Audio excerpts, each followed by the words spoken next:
Hey YouTube, welcome back to GameGear TV. I'm Doug. Alienware has been making PCs for a long time, both as an independent operation and continuing under the name after they were bought up by Dell. In the last couple of years, Alienware has started pushing its own branded peripherals such as keyboards, mice, headsets, monitors, etc.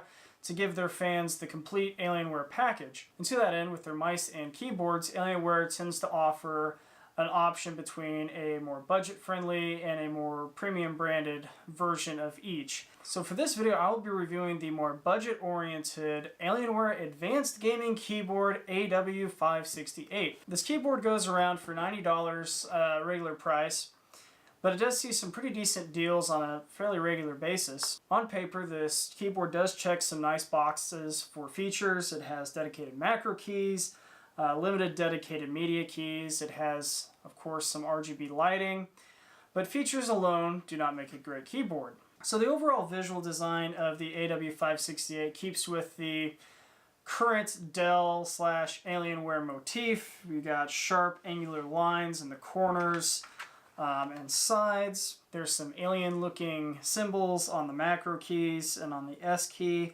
along with the alien head logo, of course. But despite that, it's still somewhat understated for a gaming keyboard. It's not super flashy with the lights. The physical design overall is still fairly rectangular.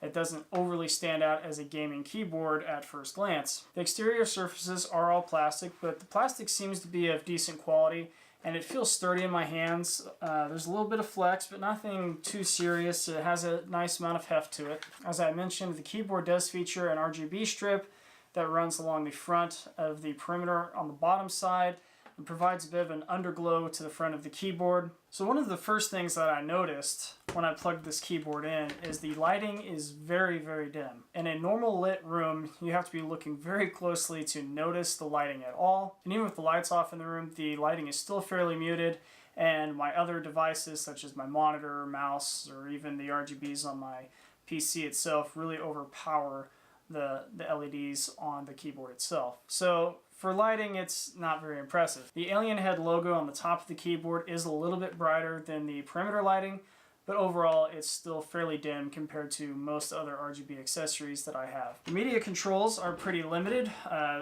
Really, we just have volume control, we have volume raising and lowering, and a mute button. The alien head logo is a button, and it either can be set to turn the lighting off and on, or it can also be set to activate the keyboard's game mode, which I'll talk a little bit more about later. As I already mentioned, there are 5 dedicated macro keys. Interestingly enough, there is what would be a macro profile key at the top, and it does absolutely nothing. This key has zero function, and I'll talk a little bit more about that as well. Performance with this keyboard is fairly decent. I average about 90 words per minute for some typing tests that I took. The Kale Brown switches do have a decent overall feel, though at least with this keyboard they do have a slight grittiness to them, which is more heard than felt, but it's really not bad, but it's something I did notice. The keys have a fairly standard 45 gram actuation force with a 2mm actuation point, so fairly standard stuff as far as Brown switches are concerned. Let's have a listen to how it sounds.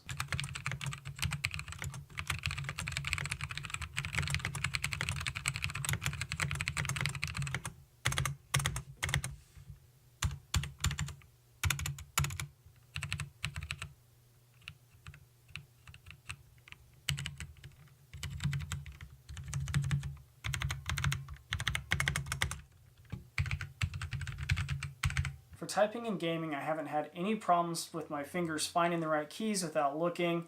I only accidentally hit the macro keys a couple of times when I first started using the keyboard, but overall it hasn't been an issue. For gaming, I found the AW568 to be responsive and comfortable for long play sessions. It features full key rollover, and I haven't had any issues with it not registering a keystroke or anything like that either. So strictly for gaming and typing, the performance of this keyboard is just average.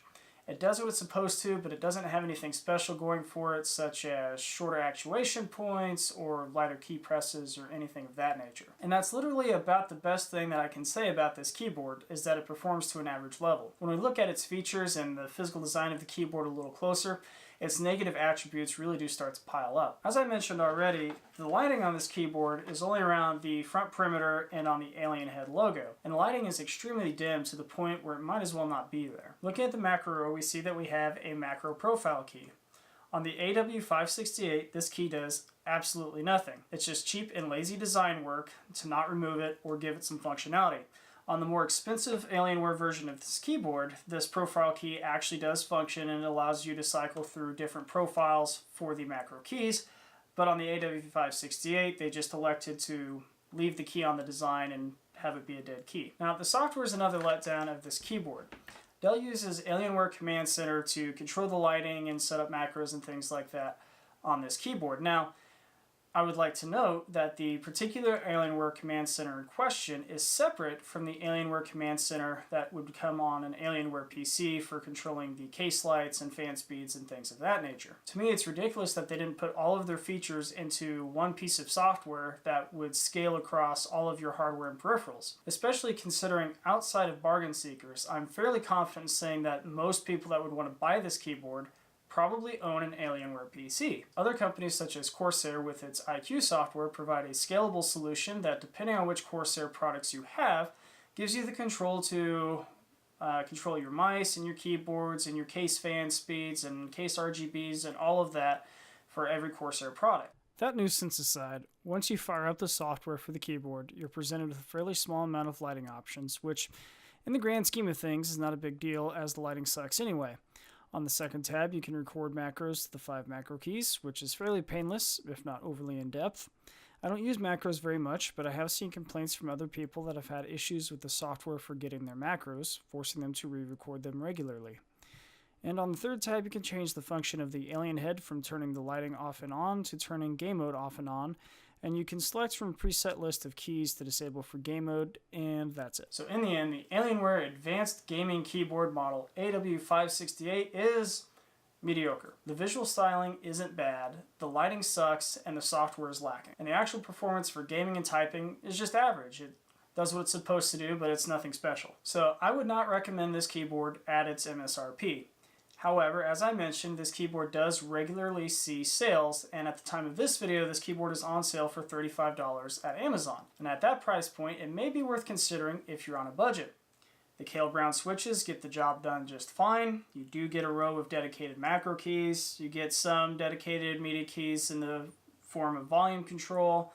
So at that price point, I think the lighting and software issues can be forgiven.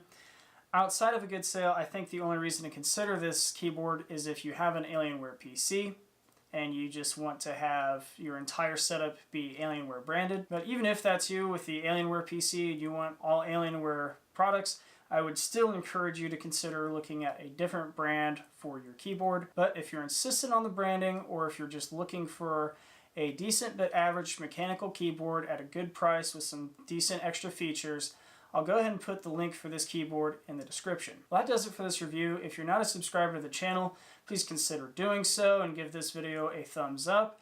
And I'd love to hear from you in the comments about your thoughts on this keyboard or any other product that I've reviewed or that you would like to see reviewed in the future. As always, thanks for watching, and I'll see you next time.